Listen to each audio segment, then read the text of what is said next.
They see my disability, I see my ability. They call me disabled, I call myself differently abled. There are some incidents that happen in your life.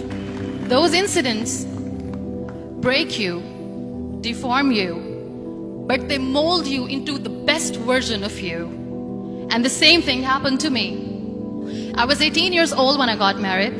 My father wanted me to get married. And all I said was, if that makes you happy, I'll say yes. And of course, it was never a happy marriage.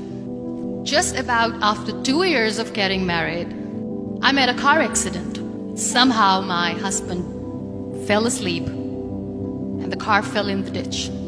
He managed to jump out, saved himself. I'm happy for him. But I stayed inside the car and I sustained a lot of injuries. The list is a bit long, don't get scared.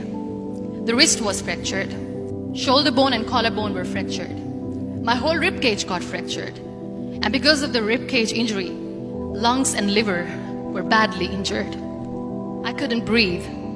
I lost urinary bowel control. That's why I have to wear the bag wherever I go. 3 vertebrae of my backbone were completely crushed. And I got paralyzed for the rest of my life.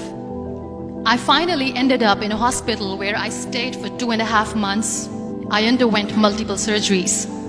One day, doctor came to me and he said, well, I heard that you wanted to be an artist, but you ended up being a housewife. I have a bad news for you. You won't be able to paint again because your wrist and your arm are so deformed, you won't be able to hold a pen again. Next day, doctor came to me and said, your spine injury is so bad, you won't be able to walk again. Because of your spine injury and the fixation that you have in your back, you won't be able to give birth to a child again. That day, I was devastated. I asked my mother, why me? And that is where I started to question my existence. Why am I even alive? And that is where I realized that the words have the power to heal the soul. My mother said to me, this too shall pass. God has a greater plan for you.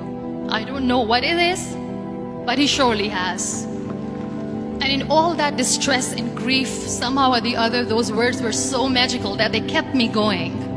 One day I asked my brothers, I know I have a deformed hand, but I'm tired of looking at these white walls in the hospital and wearing these white scrubs. I'm getting tired of this. I want to add more colors to my life. I want to do something. Bring me some colors, bring me some small canvas. I want to paint. So the very first painting I made was on my deathbed, where I painted for the very first time. It was not just an art piece or just my passion. It was my therapy. And then I was discharged and I went back home. And I went back home and I realized that I have developed a lot of pressure ulcers on my back and on my hip bone. I was unable to sit. There were a lot of infections in my body, a lot of allergies. So doctors wanted me to lie down on the bed straight for not 6 months, for not 1 year, for 2 years. I was bedridden, confined in that one room, looking outside the window, listening to the birds chirping and thinking maybe there will be a time when we'll be going out with the family and enjoying the nature. That was the time where I realized how lucky people are. That is the time where I realized that the day I'm going to sit, I'm going to share this pain with everyone to make them realize how blessed they are, and they don't even consider them lucky.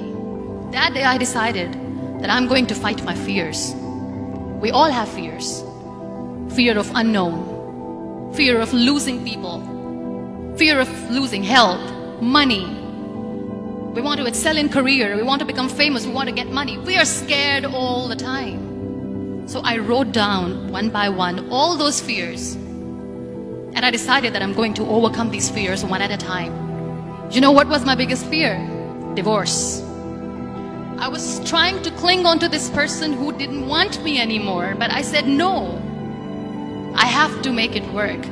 But the day I decided that this is nothing but my fear, I liberated myself by setting him free. And I made myself emotionally so strong that the day I got the news that he's getting married, I sent him a text that I'm so happy for you and I wish you all the best. And he knows that I pray for him today. Number 2 was, I won't be able to be a mother again. And that was quite devastating for me. But then I realized there are so many children in the world, all they want is acceptance. So there is no point of crying, just go and adopt one. And that's what I did. People think that they will not be accepted by the people because we, in the world of perfect people, are imperfects. So I decided that instead of starting an NGO for disability awareness, which I know will not help anyone, I started to appear more in public. I started to paint. I decided that I'm going to join the national TV of Pakistan as an anchor person. And I've been doing a lot of shows for the last 3 years. I became the National Goodwill Ambassador for UN Women Pakistan, and now I speak for the rights of women, children. We talk about inclusion, diversity, gender equality, which is a must. Every time I go in public, I always smile. It's always a big toothy smile on my face, and people ask me, don't you get tired of smiling all the time? What's the secret? I always say one thing, that I have stopped worrying about the things that I have lost, the people that I have lost. Things and people who were meant to be with me are with me. And sometimes, somebody's absence makes you a better person. Cherish their absence. It's always a blessing in disguise. Live your life fully. Accept yourself the way you are. Be kind to yourself. Be kind to yourself. I'll repeat, be kind to yourself, and only then you can be kind to others. Love yourself and spread that love. Life will be hard. There will be turmoils, there will be trials, but that will only make you stronger. So when you accept yourself the way you are, the world recognizes you. It all starts from within.